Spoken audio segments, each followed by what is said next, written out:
Deuteronômio, capítulo 7. Vamos ler aí a partir do verso 5.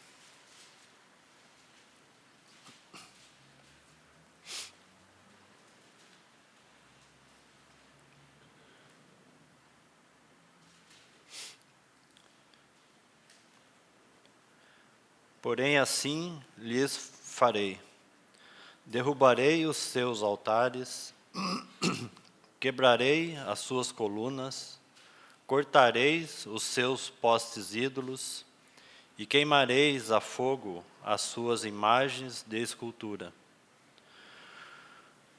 Porque tu és povo santo ao Senhor teu Deus.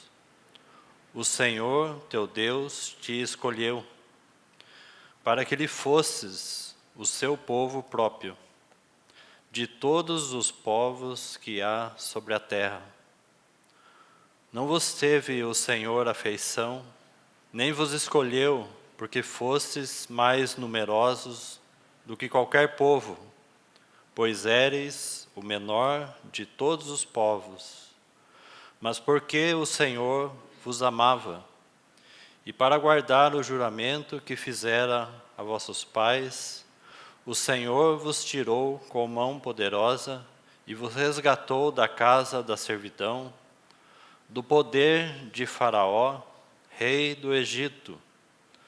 Saberás, pois, que o Senhor teu Deus é Deus, o Deus fiel que guarda a aliança e a misericórdia até 1000 gerações aos que o amam e cumprem os seus mandamentos. E dá pago diretamente aos que o odeiam, fazendo-os perecer. Não será demorado para com o que o odeia. Prontamente lhe retribuirá. Guarda, pois, os mandamentos e os estatutos e os juízos que hoje te mando cumprir. Será, pois, que se, ouvindo estes juízos, os guardares e cumprires, o Senhor teu Deus te guardará a aliança e a misericórdia prometida sob juramento a teus pais. Ele te amará e te abençoará e te fará multiplicar. Também abençoará os teus filhos e o fruto da tua terra, o teu cereal, o teu vinho, o teu azeite, as crias das tuas vacas e das tuas ovelhas, na terra, sob juramento a teus pais, prometeu dar-te. Bendito será mais do que todos os povos. Não haverá entre ti nem homem, nem mulher estéril, nem entre os teus animais. O Senhor afastará de ti toda enfermidade, sobre ti não porá nenhuma das doenças malignas dos egípcios, que bem sabes, antes porá sobre todos os que te odeiam. Consumirás a todos os povos que te der o Senhor teu Deus, os teus olhos não terão piedade deles, nem se servirás a seus deuses, pois isto te seria por cilada. Se disseres no teu coração: estas nações são mais numerosas do que eu, como poderei desposá-las? Delas não tenhas temor.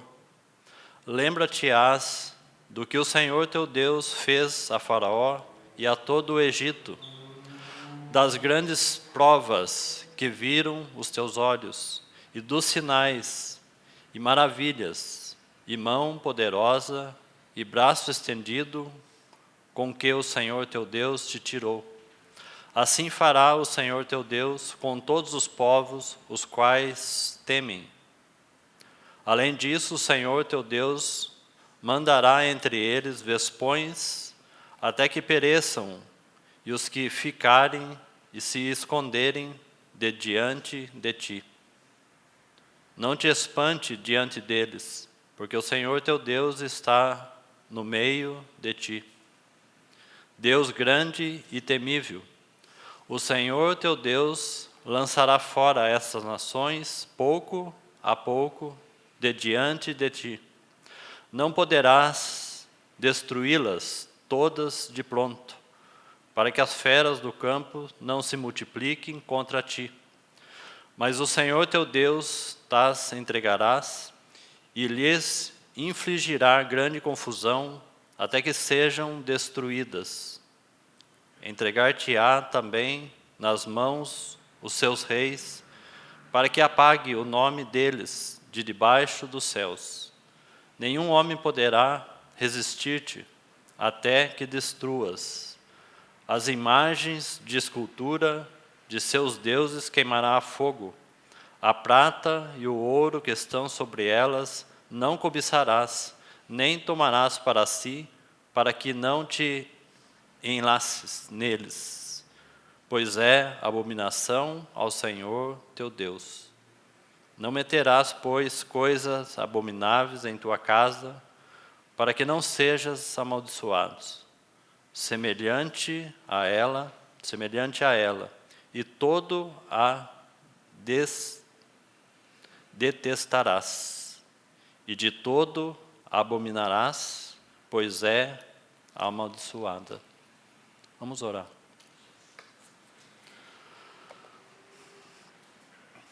Senhor, a Ti entregamos a Tua palavra em Tuas mãos e confiamos na habilitação do Teu Espírito Santo.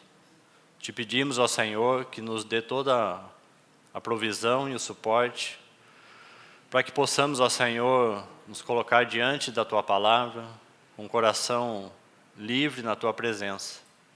Te pedimos que mais uma vez o Senhor também conceda a luz e a revelação que precisamos para extrair, Senhor, da Tua palavra aquilo que é suficiente para transformar nossas vidas e mudar nossas mentes. Nos ajuda, ó Senhor, como assembleia e também como indivíduos, a estar atentos à Tua voz, à voz do Teu Espírito Santo. Nos colocamos, ó Senhor, mais uma vez, com o coração agradecidos na Tua presença. É em Teu nome que nós oramos e pedimos essas coisas. Irmãos, como foi lembrado por um irmão agora há pouco, citando o texto de Gênesis 18, de Abraão, se o Senhor achar mercê, ou se Ele achar graça diante de nós. Irmãos, isso fala muito da nossa condição, como cada um está aqui nessa manhã, para ouvir a palavra do Senhor. Isso fala muito. Se o Senhor achar graça, se o Senhor achar corações disponíveis, então Ele poderá de fato ser o nosso amigo. De fato, Ele pode encontrar lugar de intimidade nos nossos corações. Mas se o nosso interesse é pequeno, se o nosso cansaço, o sono, a carne, se o Senhor achar graça diante de nós, não tenha dúvida que Ele falará aos nossos corações. Caso contrário, então, como foi muito bem lembrado, porque está bem conectado àquilo que o Senhor tem falado aos nossos corações. Que o Senhor nos livre de nos contentarmos apenas porque fomos salvos. Na verdade, que o Senhor tenha misericórdia, porque viveremos uma vida infeliz como salvos. E essa porção que foi lembrado, nós sabemos que Abraão andou em sua presença, e por isso Abraão foi perfeito. Mas não só isso, nesse capítulo é dito que Abraão continuou em sua presença. Então, irmãos, não é só a questão de ter a presença, a questão é de continuar em sua presença. Então, a questão não é só se somos salvos, mas a questão é se temos intimidade com o nosso Senhor. A questão não é só se nós celebramos a Páscoa, a questão é se nós estamos vivendo os asmos da verdade, da sinceridade.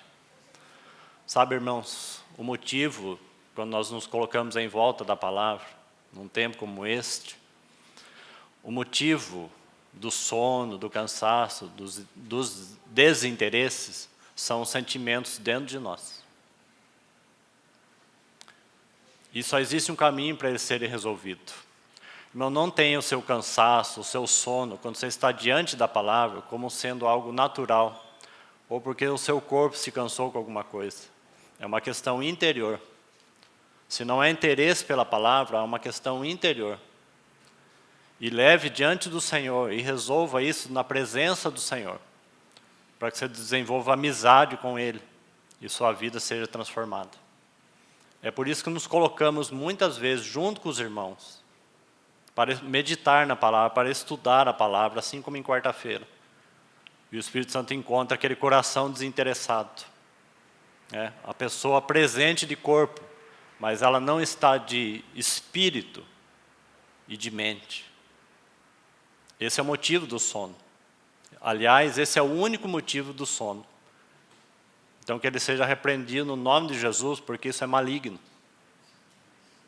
E o outro impedimento é sentimento contrário aos irmãos e às irmãs. E muitas vezes sentimento contrário àquele que se põe para falar. Então que possamos superar todas essas coisas e olhar para a palavra de Deus, porque o Senhor já tem falado. O Senhor já tem falado nessa manhã. E que a oração desse mesmo irmão que citou esse texto seja uma verdade para nós. E que o Senhor nos ajude. E o que foi refletido também na mesa do Senhor seja uma verdade para nós. Se não vivemos os asmos, então por isso que talvez você esteja assim nessa manhã. Agora, se nós estamos vivendo os asmos da sinceridade, da verdade, da comunhão com a palavra, dos interesses do Senhor, então nós estaremos aí com disposição, por mais exaustiva que tenha sido sua semana. Nós estaremos dispostos a ouvir o Senhor.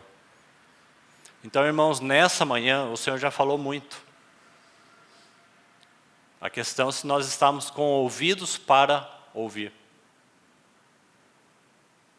Os asmos.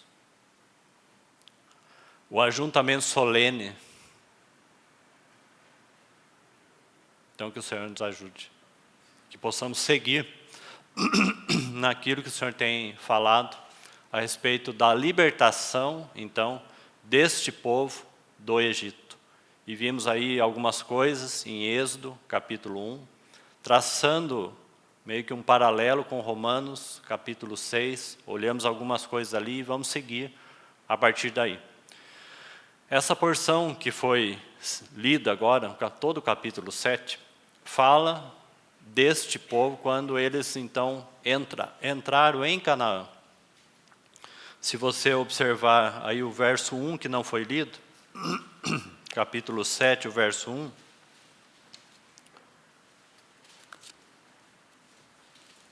está assim: quando o Senhor teu Deus te introduzir na terra. Então aí você tem os povos que são citados aí. Nós sabemos que essa terra é a terra da promessa, como nós já falamos e citamos. Eu gostaria ainda, nesta manhã, antes de darmos mais um passo a respeito dessa obra que Deus está realizando para este povo, eu gostaria de trazer ainda alguma coisa a respeito daquelas duas mulheres que foram citadas, que estão no Egito, Sifrá e Puá. E nós falamos que assim como Deus tinha um coração fiel e leal a ele, falando de José, ele também estava no Egito. Então José estava no Egito, mas o seu coração não estava lá. O Egito não estava dentro do coração de José, mas José estava dentro do Egito. Nós lembramos de um outro servo, um outro profeta chamado Daniel, que viveu a mesma circunstância em um outro cativeiro. E nesse cativeiro do Egito, então toda essa geração ali relacionada a José se foi, e nós encontramos essas duas mulheres. à semelhança de José. Elas estão no Egito, mas o coração delas não está ali. Então, irmãos, essas duas mulheres têm muito para nos falar. E têm muito para falar com as irmãs. E com todos nós. Nós encontramos nesse cativeiro a fidelidade dessas duas mulheres. Essas duas mulheres, elas estão envolvidas com os interesses do Senhor. Essas duas mulheres, assim como José, estão envolvidas com o interesse do Senhor dentro do Egito. Porque, irmãos, falar de libertação é falar de libertação interior. Não é questão de lugar, de espaço. É uma questão interior. E nós sabemos que elas foram, vou usar uma expressão de Romanos 6, elas foram ali dentro do Egito, instrumento de justiça.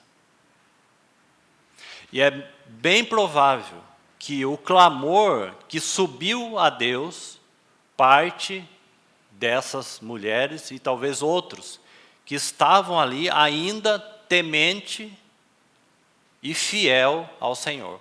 Porque, irmãos, em todo cativeiro sempre há aquelas, né, que permanecem leais ao Senhor. Isso é verdadeiro, deve ser verdadeiro também para nós como igreja. Mesmo em dias de declínio e de decadência espiritual e moral, sempre o Senhor encontra no meio do seu povo lealdade e fidelidade. Então, muito provavelmente, Deus ouve o clamor destes que permanecem ali no Egito, fiel, e que estão envolvidos com os seus interesses. Assim como Ana, nós lembramos, há outras mulheres, e é muito significativo, e por isso que eu quero gastar ainda um tempo falando sobre isso, porque nós acabamos de ler aqui nessa porção, falando desse povo, que se eles permanecessem e guardassem os mandamentos do Senhor e fossem leais ao Senhor, não teriam entre eles mulheres estéreis. É interessante. Porque esse é o ponto que eu quero trazer para as irmãs, para as mães, nesta manhã. Porque Ana era estéril. Sara era estéril. Rebeca era estéril. Isabel era estéril. E essas mulheres eram tementes e fiéis a Deus. E esse texto está falando que se o povo guardasse os mandamentos e fosse fiel a Deus, não haveria estéreis, mulheres estéreis entre o povo. Então há uma contradição na palavra de Deus? Não há nenhuma contradição na palavra de Deus. Eu vou explicar isso de uma forma bem simples. A questão da multiplicação e da filiação tem a ver com a família de Deus na fé. Vou repetir. A questão não é os nossos filhos. A questão é a família de Deus na fé. Que o Senhor encontre em nós e nas irmãs esses corações. E os irmãos vão observar que a questão não é só as irmãs que são mães. Porque a partir do momento que nós entendemos que o que o Senhor está buscando são filhos espirituais, a pergunta é para todas as irmãs. As que são mães, a maior expectativa deve ser que os seus filhos sejam, para Deus, filhos espirituais, mais do que filhos naturais. Para quem não tem filho, a pergunta é: você tem gerado filhos espirituais? Então passa 10 anos, 5 anos, 10 anos, 20 anos, 30 anos da vida das irmãs. E essa pergunta é para você. Porque Cifra e Puá, elas foram mães de muitos filhos, sem ser mãe propriamente dita. Mas elas foram mães da família da fé. Porque Israel é a família de Deus. Israel não é a família de Dan, de Ruben, de Judá, de Isacar, seja qual for a tribo. Israel pertence à família de Deus. E essas tribos, Ruben, Judá, Isacar, Dan, seja qual for, elas estão dentro da família chamada Israel. E é dentro dessa família chamada Israel que eles então educam seus filhos na justiça, nos caminhos do Senhor. Dupla responsabilidade, tanto para os pais como para as mães. Porque os filhos devem ser conduzidos a isso, à fé, ao conhecimento de Jesus. Sim, o cuidado dos filhos naturais, mas há algo maior do que isso. É gerar, é produzir filhos espirituais. E filhos espirituais só são gerados através do novo nascimento. E isso é verdadeiro também para as avós. Mais do que serem avós, é ter uma grande expectativa que esses netos possam, então, ser filhos espirituais. E graças ao Senhor por uma avó que tem se preocupado com isso. Mas que seja este o maior e o mais importante vínculo, seja da mãe para com os filhos, seja de uma avó para com os netos, porque é a família da fé. E para quem não tem, porque na família da fé, então, não deveria haver esterilidade. Se há esterilidade no que concerne a família da fé, é porque há enfermidade, é porque os mandamentos não estão sendo guardados. Aí sim nós temos esse texto. Porque todas as irmãs poderiam ser beneficiadas e ter essa dádiva, essa graça, de gerar filhos na fé. E a pergunta é: quais são os filhos que cada uma das irmãs tem gerado na fé? Cuidado desses filhos na fé. Porque nós estamos falando de duas mulheres que estão dentro do Egito e colocaram sua vida a risco e não temeram o rei do Egito, mas se dispuseram em cumprir com a vontade do nosso grande rei. Temeram a Deus e não temeram o Egito.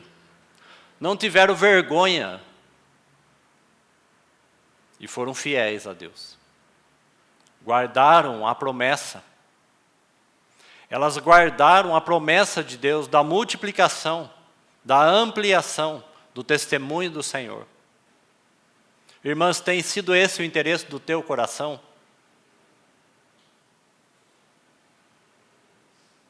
Porque, irmãos, que motivo maior essas duas mulheres no Egito, para que elas serviriam? Qual o propósito e finalidade delas? Pense nisso. Temos cuidado das filhas que o Senhor já nos deu? E a chave é porque essas duas, elas não estavam envolvidas com o rei do Egito. Não estavam envolvidas com o Egito, com o mundo. Elas estão envolvidas com os interesses do Senhor. Elas não estavam preocupadas com suas vidas, porque suas vidas foram postas a risco. Elas não estavam vivendo suas vidinhas. Elas estavam preocupadas com as filhas do Senhor. Com as filhas, com os filhos de Deus. Quando nós não guardamos os mandamentos, quando nós não estamos envolvidos com os interesses do Senhor, como esse texto, então haverá estéril entre nós. Em toda a Bíblia, irmãos, no que concerne à multiplicação, o sentido é espiritual. Em toda a Bíblia. Olhando para Israel, já falamos, nós vemos a família terrena. Mas é a família de Deus em Israel. Porque Jacó passou a ser chamado Israel. Não é nem mesmo a família de Jacó. Não é nem mesmo a família só de Abraão. Falando da família natural. Deus de Abraão, Deus de Isaac e Deus de Jacó. Não é Deus da sua casa. Não é Deus da sua família. Não é Deus dos seus filhos. É Deus da sua casa, da sua família.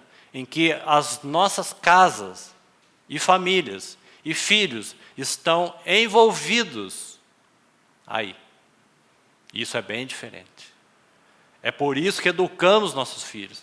Por isso que queremos mostrar os caminhos do Senhor para eles. Com grande expectativa que eles conheçam a Cristo, o Salvador deles. E posteriormente Senhor dessas crianças. É a nossa família envolvida na família maior. Porque no céu não se casam e nem se dão em casamento. Então, queria mostrar alguns versos para as irmãs e para os irmãos sobre isso. E por que nós lemos aqui então que não haverá estéril? Porque se nós olharmos apenas para a questão natural, então nós temos uma contradição. Como nós já citamos algumas mulheres tementes a Deus. Em meio a uma geração caída, e não é? O filho de Ana era propriamente de Ana quando ela concebeu? E desse filho, o que aconteceu? O que surgiu a partir então de Samuel? Uma nova geração espiritual. Esse filho já não era mais de Ana. Então não era por acaso que Ana era estéril. Que o Senhor nos ajude. Que o Senhor fale com as irmãs. Para que não haja na casa de Deus estéril.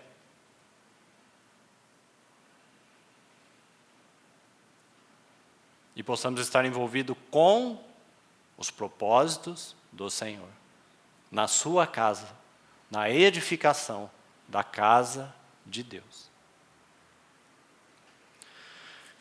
Abra comigo lá no primeiro capítulo de Êxodo.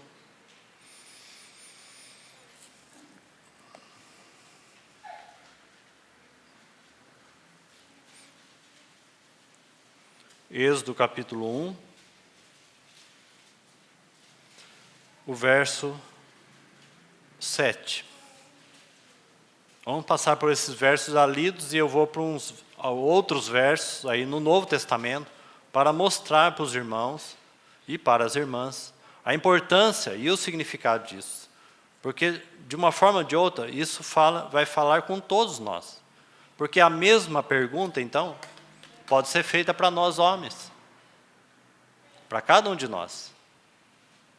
Quais são os filhos na fé que nós também temos gerado como pais?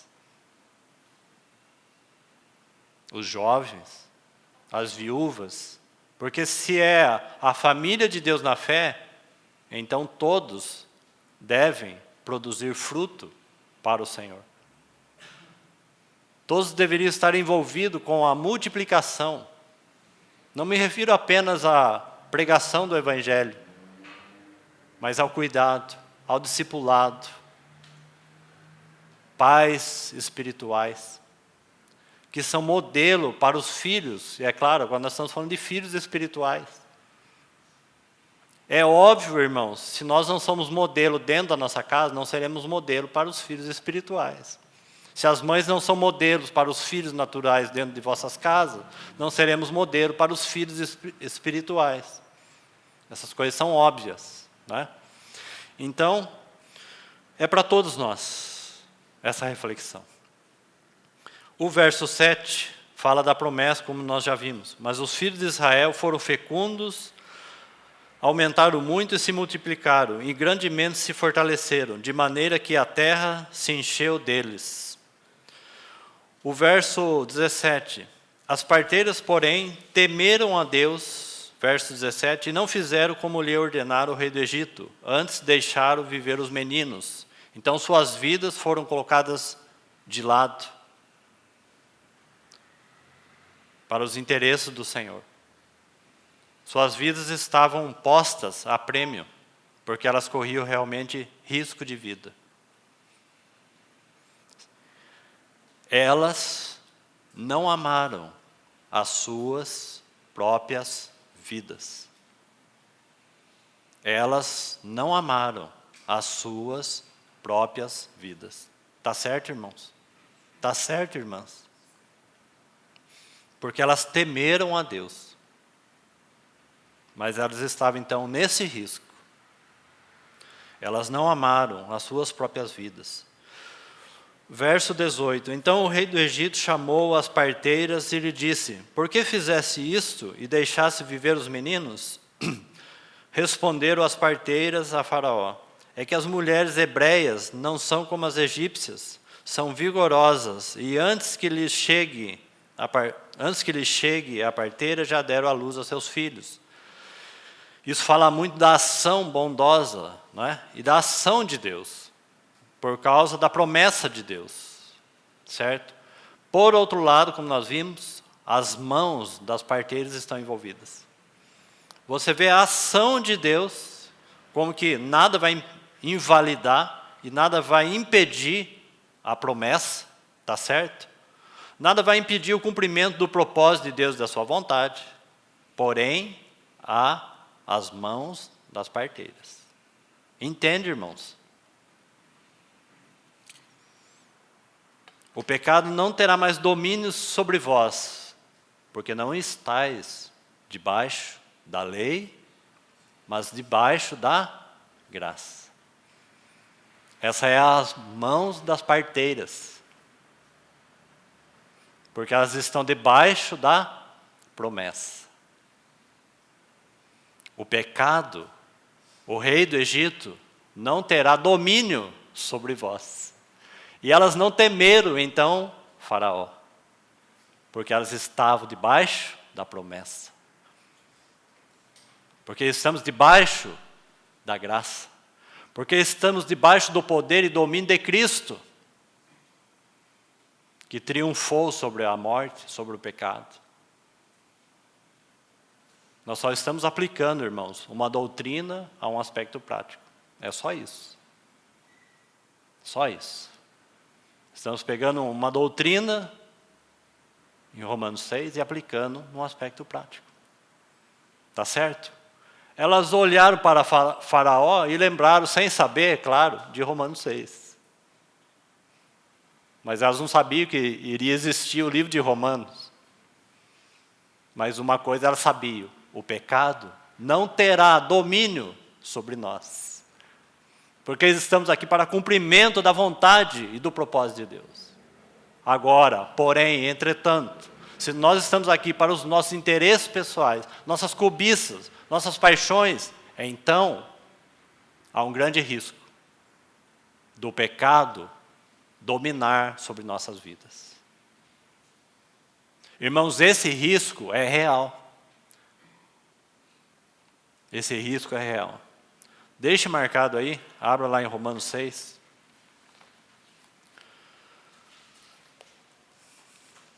Romanos capítulo 6. Deixa eu mostrar isso lá para os irmãos e para as irmãs. Romanos capítulo 6, o verso 15 e 16. E veja aí o risco, depois já de termos visto aí o poder de Cristo, o domínio de Cristo sobre o pecado, a vitória dele. E o verso 11 que nós já falamos, assim também nós devemos considerar mortos para o pecado. Agora, dentro desse cenário, nós temos o 15 e o 16. Então, olhe aí para a sua Bíblia, porque isso pode acontecer comigo, isso pode acontecer com você, irmão e irmã. Cuidado, irmãos e irmãs, cuidado com a autoconfiança do que você recebeu do Senhor. Cuidado com a autoconfiança. Cuidado com a autoconfiança pelos anos que você tem de vida cristã. Nada disso pode ser garantia que eu e você corremos o risco de retornar à escravidão. Ao menos que nós sejamos como Sifrá e Poá. Olhando para Deus, para a sua promessa, nós olhamos para a obra de Cristo.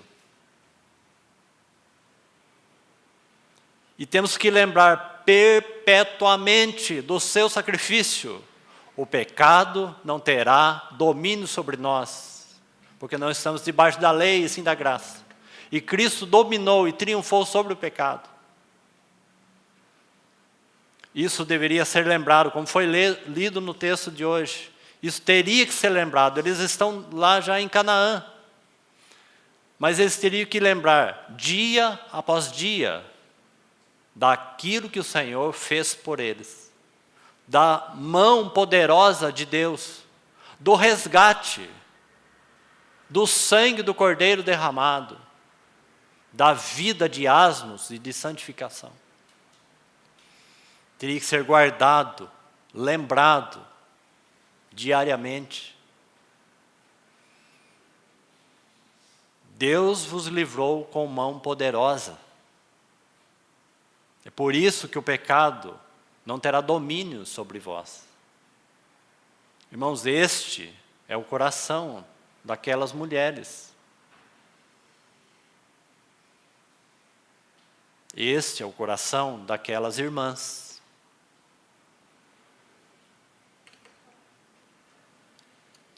Então, olha aí para o verso 15. O último verso, o 14, que nós já consideramos aí, 6,14. Porque o pecado não terá domínio sobre vós, pois não estáis debaixo da lei, e sim da graça. Aí você tem o verso 15. E daí? Que pergunta, né? Se você tem uma divisão aí, você pode tirar essa divisão. Não ajuda muito nesse caso aqui. Mas, irmãos, que pergunta? Não é uma pergunta que perscruta? E com toda certeza, irmãos, há muito zelo no coração de Paulo para fazer essa pergunta. Porque em nada nós sabemos que ele está diminuindo o valor e a obra de Cristo. Ele não está dizendo assim, e daí, a obra de Cristo não tem efeito? Claro que não. Claro que não. Ele está colocando uma realidade para nossas vidas. Ele está falando, se a questão de Cristo dominar sobre o pecado é só uma doutrina para vocês, tome cuidado. Se isso é só uma informação, tomemos cuidado.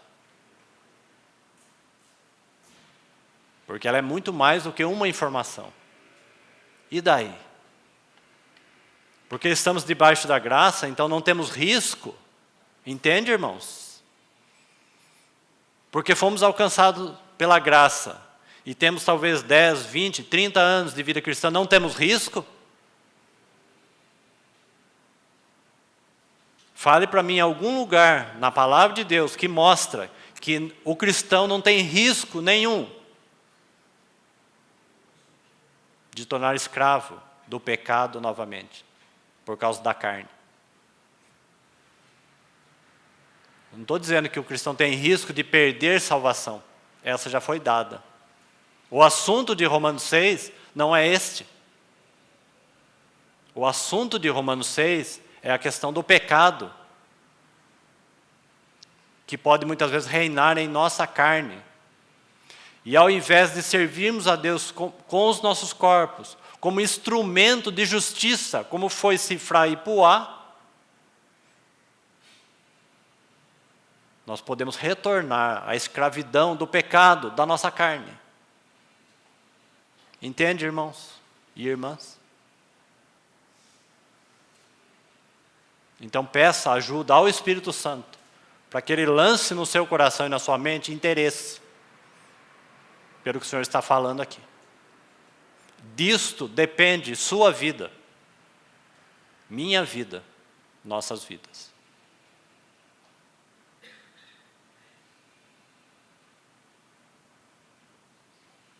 Esse povo foi liberto do Egito. Nós vamos ver isso com mais calma. Nós vamos ver que Deus preparou Moisés no capítulo 2. Nós vamos ver que Deus deu visão para Moisés e habilitação para que Moisés conduzisse esse povo. Esse povo vai sair do Egito. Porque Deus prometeu que eles iriam sair do Egito. Esse povo vai ser conduzido para fora do Egito. Mas nós vamos ver que o Egito permaneceu dentro deles. Sabe por quê? Porque eles não viveram os asmos. Eles ficaram só com a Páscoa. Eles não viveram os asmos. E eles foram julgados. E eles padeceram naquele deserto. E daí? Eles não foram libertos? Não foi Deus com sua mão poderosa que tirou do Egito? E daí?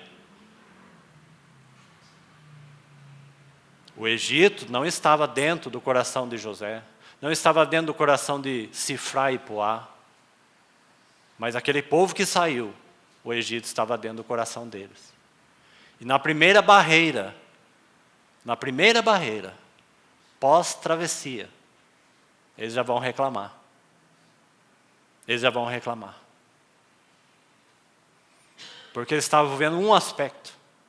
O Senhor falou, vivam agora, pós-travessia do Mar Vermelho. Vivam os asmos.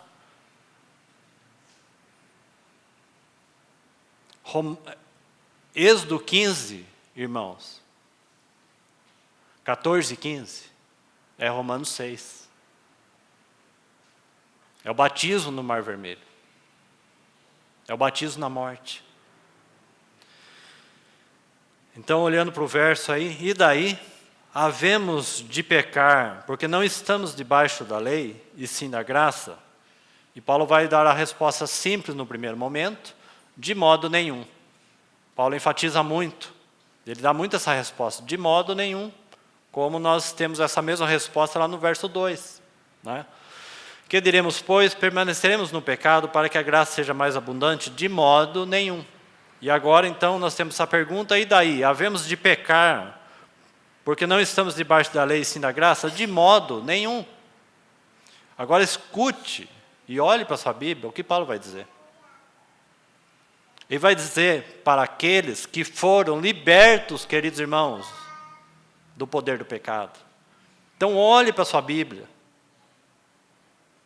E olhe para o Senhor, para que Ele ponha zelo nos nossos corações.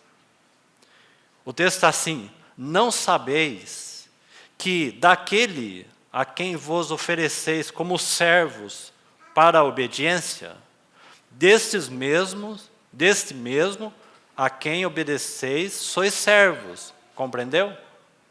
Se nós, como libertos do pecado, obedecemos à justiça, e guardamos os seus mandamentos, o texto está dizendo assim, bom, esta é a evidência que nós somos servos de Deus.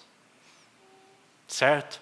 Somos servos ou escravos por amor a Ele.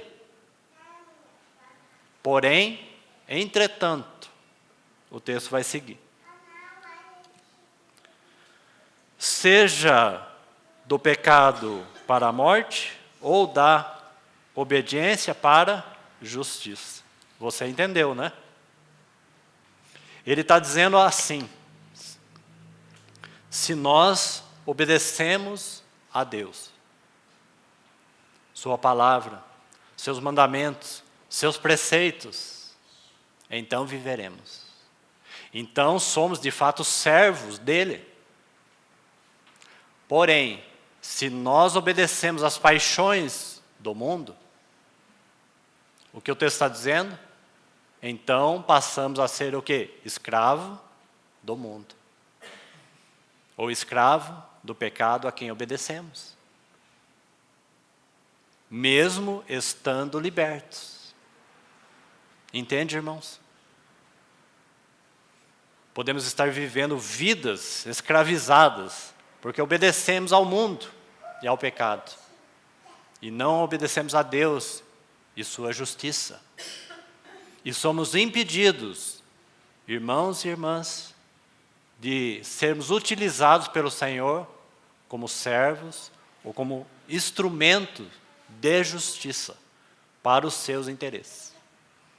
Assim como aquelas duas mulheres ali. Compreenderam então o Romanos 6, muito bem. Como que elas poderiam dizer assim diante de Faraó, né? Quem é Faraó? Quem é o mundo?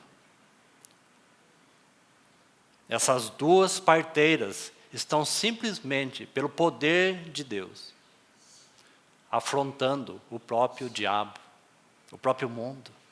Quem vocês são? Essa autoridade, queridos irmãos, nos foi dada. Quem é o diabo? Quem é o mundo? Quem é o pecado? Sendo que Cristo triunfou sobre ele, sobre o pecado, sobre o mundo. O que é o pecado? Entende, irmãos? É isso que está ocorrendo com aquelas duas parteiras. Por quê? Porque elas temeram a Deus. Temeram a promessa de Deus. E foram participantes dela. Que graça, que dádiva elas tiveram. De serem recipiente da ampliação do propósito de Deus e da família da fé. Foi uma grande dádiva. Com certeza uma grande alegria para elas.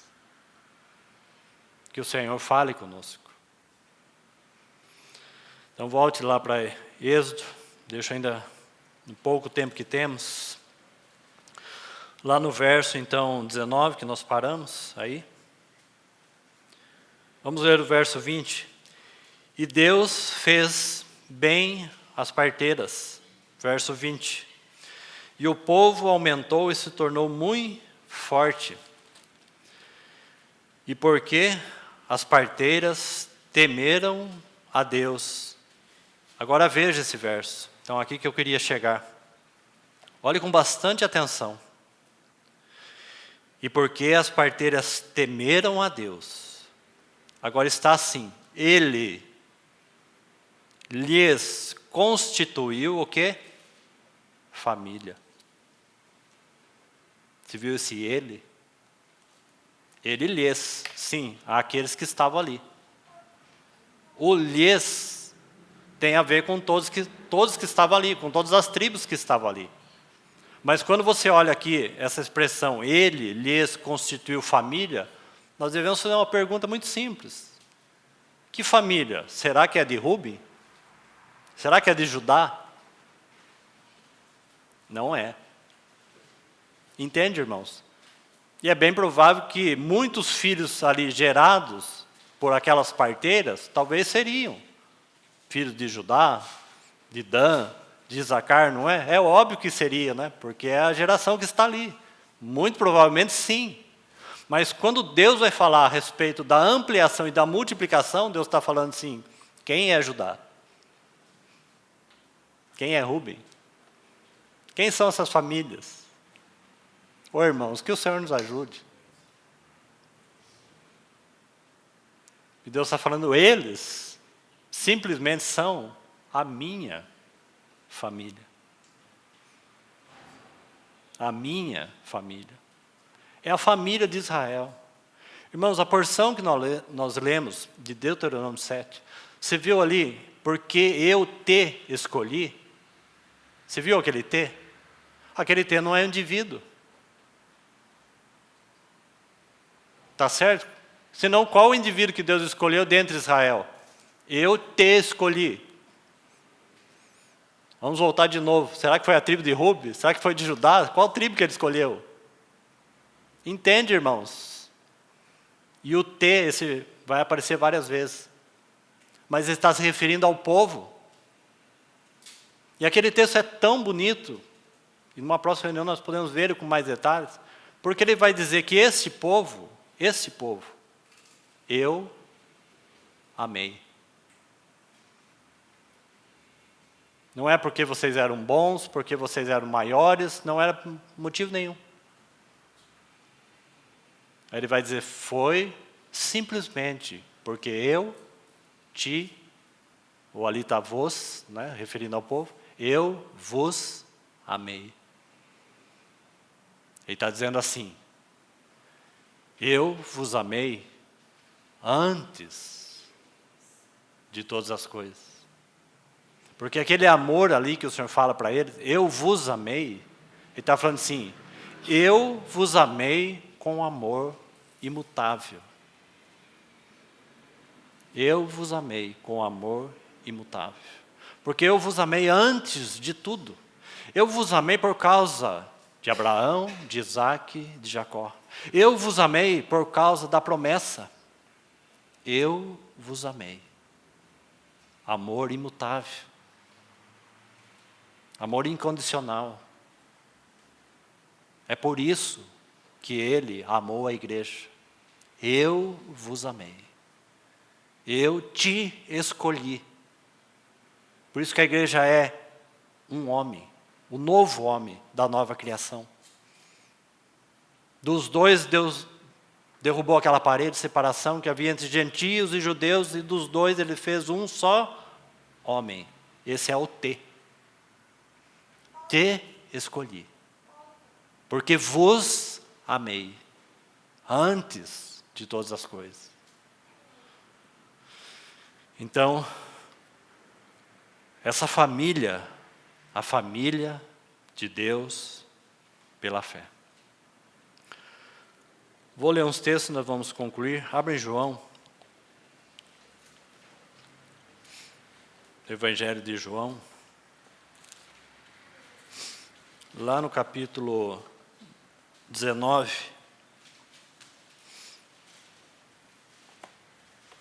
João capítulo 19.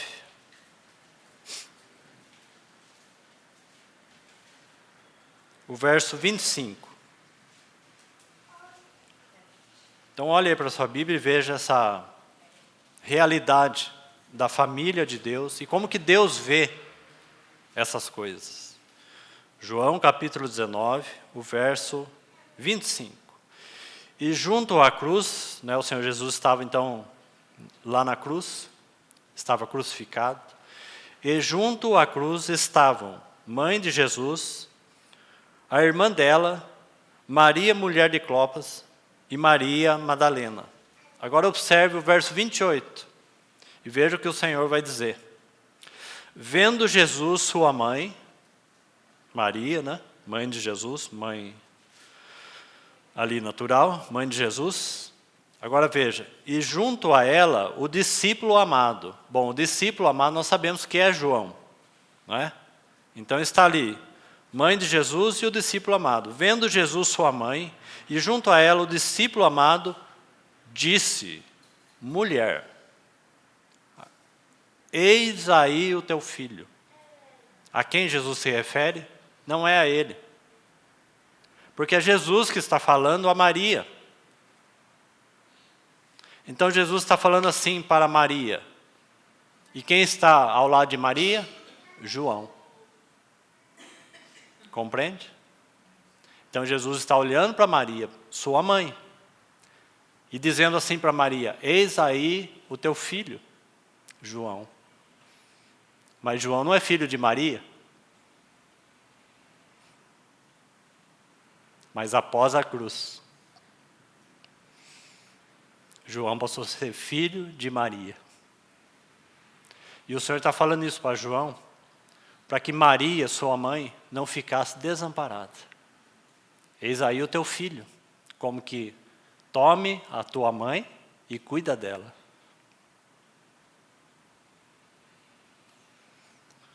Toma a tua mãe e cuida dela.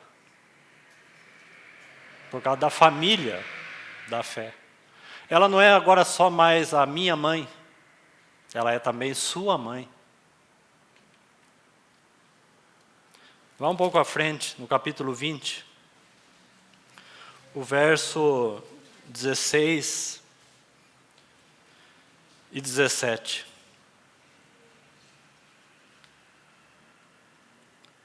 Disse-lhe Jesus: Maria. Ela, voltando-se, lhe disse em hebraico: Rabone, que quer dizer mestre. Olha o verso 17. Recomendou-lhe Jesus: não me detenhas, porque ainda não subi para o meu Pai,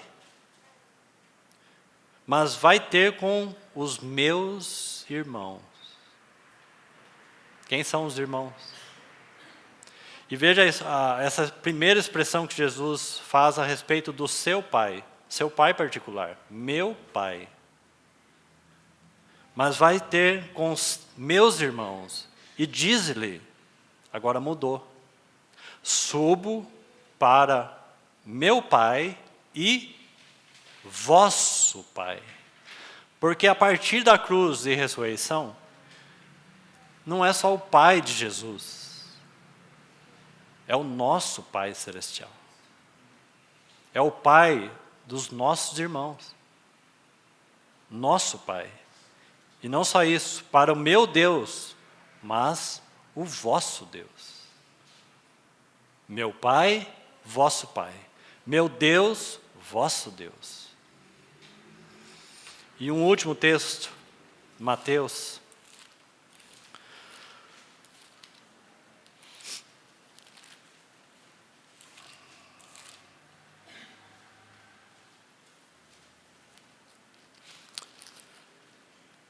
Deixa eu me localizar aqui. No capítulo 12, Mateus capítulo 12, o verso 47.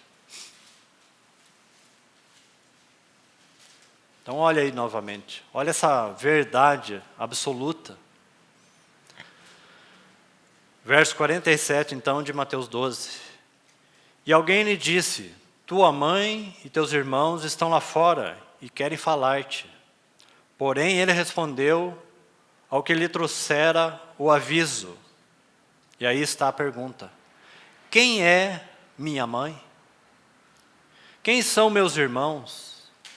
E estendendo a mão para os discípulos, disse: eis minha mãe e meus irmãos.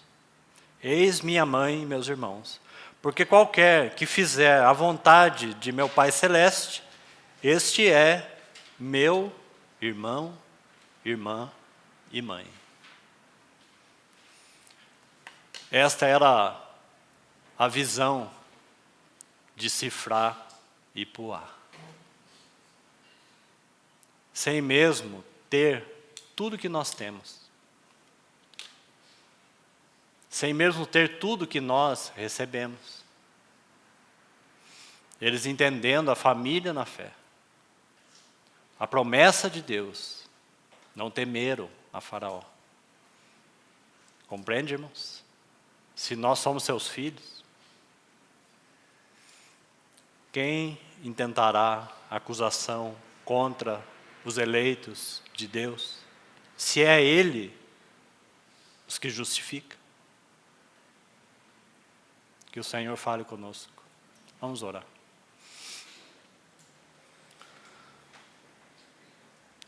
Senhor, entregamos a Ti a Tua palavra mais uma vez. Suplicamos ao Teu Espírito, porque dependemos de Ti. Que essa palavra encontre caminho dentro dos nossos corações. Que encontre lugar no nosso pensamento, na nossa memória. E que o Teu Espírito revele no nosso espírito a verdade e a realidade da Tua casa. O motivo pelo qual vivemos, o motivo pelo qual o Senhor nos salvou, o motivo pelo qual nós colocamos nossas vidas diante de Ti, o motivo pelo qual o Senhor nos santifica. Abra os nossos olhos ao Senhor, para que tenhamos o entendimento do motivo pelo qual o Senhor então nos salvou. O motivo pelo qual o Senhor colocou sua vida em nós. O motivo pelo qual o Senhor nos consagra para Ti.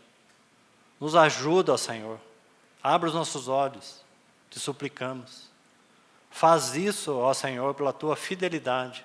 Para o cumprimento, ó Senhor, do Teu propósito. Mais do que pedir, Senhor, nós reivindicamos de Ti. Porque esta é a Tua vontade. Revela ao Teu povo a Tua promessa. Revela a nós.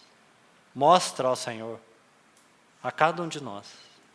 Mostra a Tua igreja, aos Teus redimidos, aqueles que foram comprados por Ti. Nós te pedimos, te suplicamos, ó Deus, faz isso por amor do Teu nome. A Ti nós confiamos a palavra em Tuas mãos. E é no nome de Jesus que nós oramos. Amém.